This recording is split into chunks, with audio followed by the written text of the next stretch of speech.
हरे कृष्ण। श्रीमद्भागवतम द्वितीय स्कंद अथ अष्टम अध्याय। राजा परीक्षितंकर विविध प्रश्न। राजा परीक्षित कहिले, हे भगवान, निर्गुण भगवानंकर गुणावली वर्णना करिबा निमंते ब्रह्मांकर आदेश पाइबा परे नारद केउ मानंक आगरे किपरि भावरे से विषय रे वर्णना कले ताहा सुनिबाकु मोर इच्छा हेउछि। एक तो अचिंत्य शक्तिमानंकर निलय भगवानंकर कथा ही लोकमानंक निमंते परम मंगल कारक।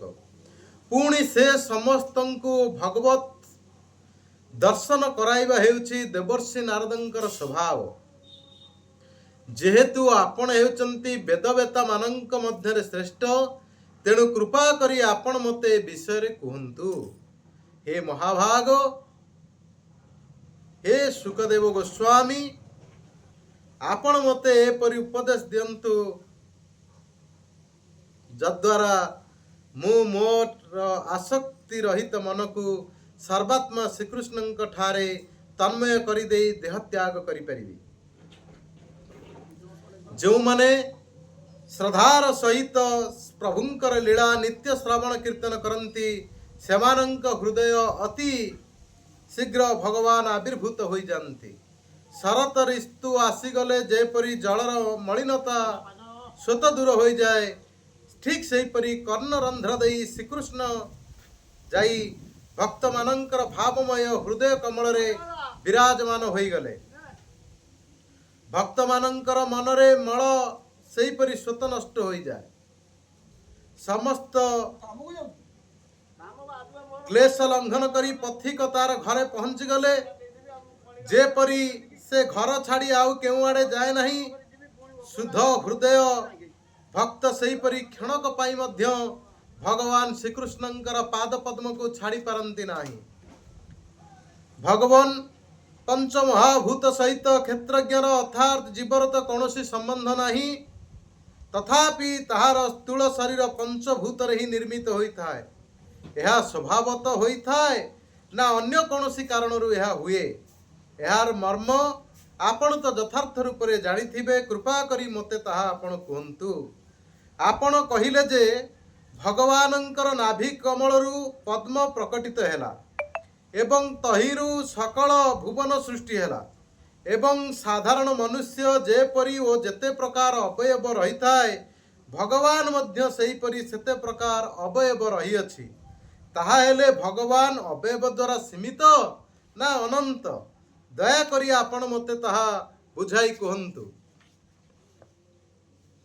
जहांकर कृपारु सर्वभूतमय ब्रह्मा प्राणी मानंकु सृष्टि करंती, जहांकर नाभि कमलरू उत्पन्न होइथिले मध्य केवल भगवानंकर कृपारु ही से तांकर रूप को दर्शन करि पारिथिले।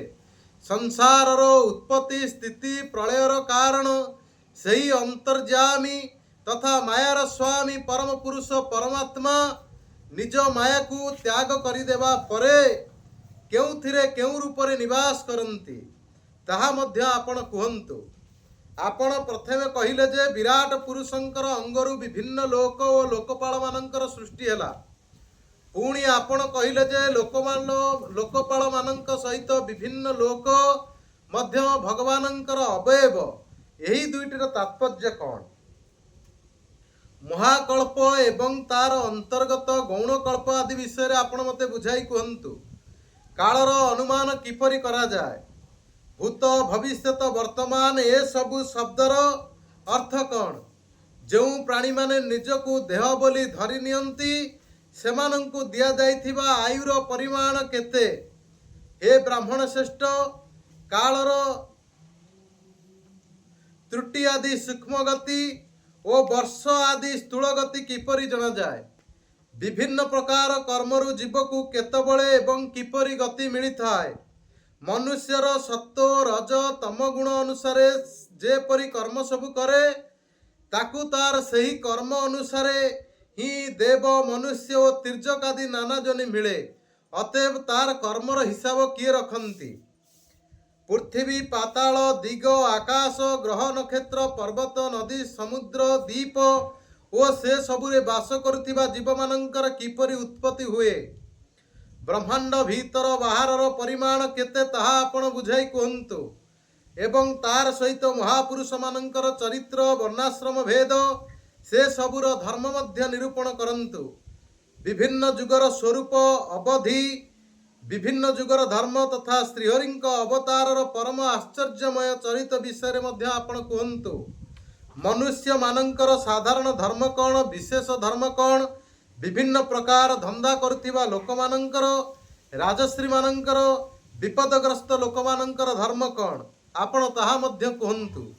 ତତ୍ତ୍ୱମାନଙ୍କର ସଂଖ୍ୟା କେତେ, ସେ ସବୁର ଲକ୍ଷଣ ଏବଂ ସ୍ୱରୂପ କ'ଣ, ଭଗବାନଙ୍କର ଆରାଧନାର ଆଧ୍ୟାତ୍ମ ଯୋଗର ବିଧି କ'ଣ, ଯୋଗେଶ୍ୱରମାନଙ୍କୁ କେଉଁ ଐଶ୍ୱର୍ଯ୍ୟ ପ୍ରାପ୍ତ ହୁଏ, ଶେଷରେ ସେମାନଙ୍କୁ କେଉଁ ଗତି ମିଳେ, ଯୋଗୀମାନଙ୍କର ଲିଙ୍ଗ ଶରୀର କିପରି ଭଙ୍ଗ ହୁଏ, ବେଦ ଉପବେଦ ଧର୍ମଶାସ୍ତ୍ର ଇତିହାସ ପୁରାଣମାନଙ୍କର ସ୍ୱରୂପ ତଥା ତାତ୍ପର୍ଯ୍ୟ କ'ଣ, ପ୍ରାଣୀମାନଙ୍କର ଉତ୍ପତ୍ତି ସ୍ଥିତି ପ୍ରଳୟ ଆଦି କିପରି ହୋଇଥାଏ, କୂପ ପୁଷ୍କରଣୀ ଖୋଳାଇବା ଆଦି ପୁଣ୍ୟକର୍ମର, ଯଜ୍ଞ ଯଗାଦି ବୈଦିକ ଏବଂ କାମ୍ୟକର୍ମମାନଙ୍କର ତଥା ଧର୍ମ ଅର୍ଥ କାମ ପରିପୂରଣର ବିଧି କ'ଣ, ପ୍ରଳୟ ସମୟରେ ଯେଉଁ ଜୀବମାନେ ପ୍ରକୃତିରେ ଲୀନ ହୋଇଯାନ୍ତି ସେମାନଙ୍କର ପୁଣି ଉତ୍ପତ୍ତି କିପରି ହୋଇଥାଏ, ପାଷାଣ୍ଡତାର ଉତ୍ପତ୍ତି କିପରି ହୁଏ, ଆତ୍ମାର ବନ୍ଧନ ଏବଂ ମୋକ୍ଷର ସ୍ୱରୂପ କ'ଣ ଏବଂ ଆତ୍ମା ନିଜ ସ୍ୱରୂପରେ କିପରି ଅବସ୍ଥିତ ହୁଏ,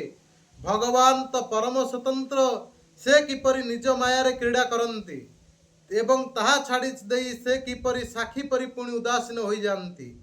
ଭଗବାନ, ମୁଁ ହେଉଛି ଆପଣଙ୍କର ଶରଣାଗତ, ମୁଁ ଏସବୁ ଯାହା ପଚାରିଲି ଦୟାକରି ଆପଣ ଗୋଟି ଗୋଟି କରି ଏସବୁ ବିଷୟରେ ତାତ୍ତ୍ୱିକ ନିରୂପଣ କରନ୍ତୁ।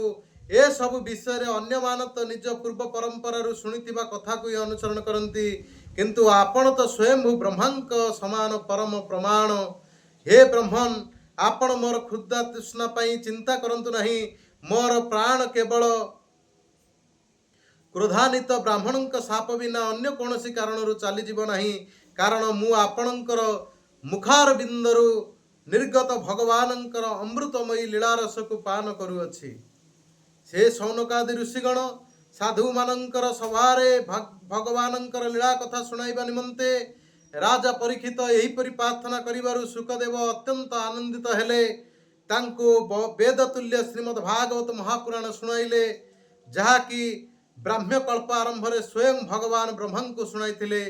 ପାଣ୍ଡବ ବଂଶ ଶିରୋମଣି ପରୀକ୍ଷିତ ମହାରାଜ ତାଙ୍କୁ ଗୋଟି ଗୋଟି କରି ଯେଉଁ ପ୍ରଶ୍ନ ପଚାରିଲେ ସେ ଗୋଟି ଗୋଟି କରି ସେହି ସବୁର ପ୍ରଶ୍ନର ଉତ୍ତର ଦେବାକୁ ଆରମ୍ଭ କଲେ। ଇତି ଶ୍ରୀମଦ୍ ଭାଗବତେ ମହାପୁରାଣେ ପରମହଂସ ସଂହିତାୟାଂ ଦ୍ୱିତୀୟ ସ୍କନ୍ଧେ ପ୍ରଶ୍ନ ବିଧି ନାମ ଅଷ୍ଟମ ଅଧ୍ୟାୟ। ହରେ କୃଷ୍ଣ।